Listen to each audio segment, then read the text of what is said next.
Good day, my friends. I hope you're having a great day today. We are certainly living in turbulent times, aren't we?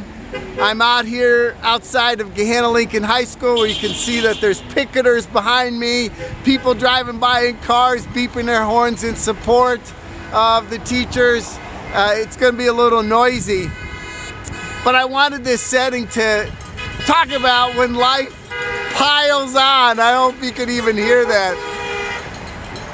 When I was a kid playing football with my friends in the backyard or in the schoolyard, we used to have this term called piling on. Like someone gets tackled and then other people pile on. And we said, it's unfair, it's piling on. Well, that's kind of what 2020 is like. We have the pandemic, we have the economy going south, we have the civil unrest over racial reckoning, we have the divisive election we're in.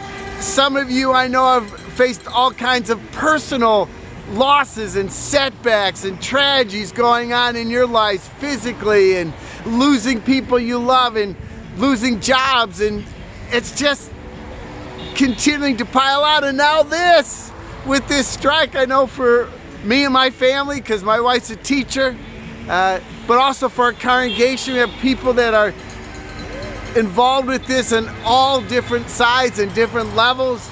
And it's just hard, you know, life is piling on and it seems unfair. What do you do when life is piling on? Well, I'm going to pause this, go to a little more quiet space and talk about that. So I'm a little more quieter spot now, but let me again ask the question, what do you do? Where do you turn when life is piling on? Over the years in ministries, I've had many discussions with individuals where it just seems that they're going through one loss or one setback after another, and life is piling on. What do you do? Where do you turn?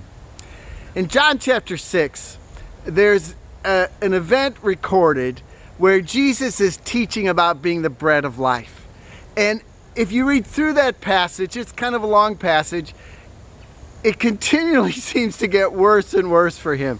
People listen to what Jesus is saying and they get they're grumbling a little bit. And he says a little bit more about being the bread of life and they get a little more upset. And it just continues to progress until finally it's just kind of piling on over and over again. Finally, they all leave.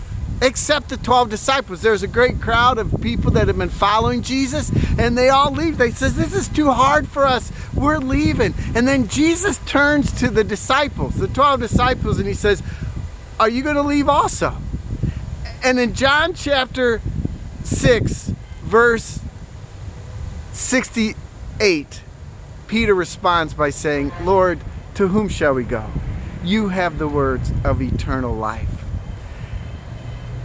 When we're feeling like life is piling on, sometimes we have questions, we have laments, we're wondering where God is in what we're experiencing, and that's all acceptable. It's in the Bible. People did that all the time. But in the end, we still are left with where are we going to turn?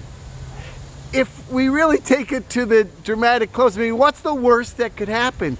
Well, we could die.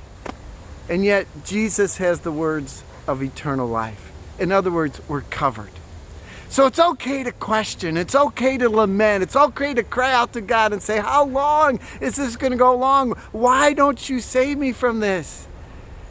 Because life sometimes just piles on. 2020 has been like that. But in the end, where else are we going to turn but Jesus? I hate it when life piles on. It's unfair, and I'm so sad for those of you where it just seems like it's piling on over and over again.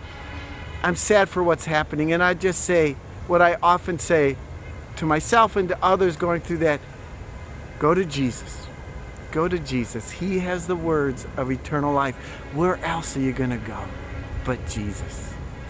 Hope that's an encouragement for you today as we continue down these turbulent times. God is with you.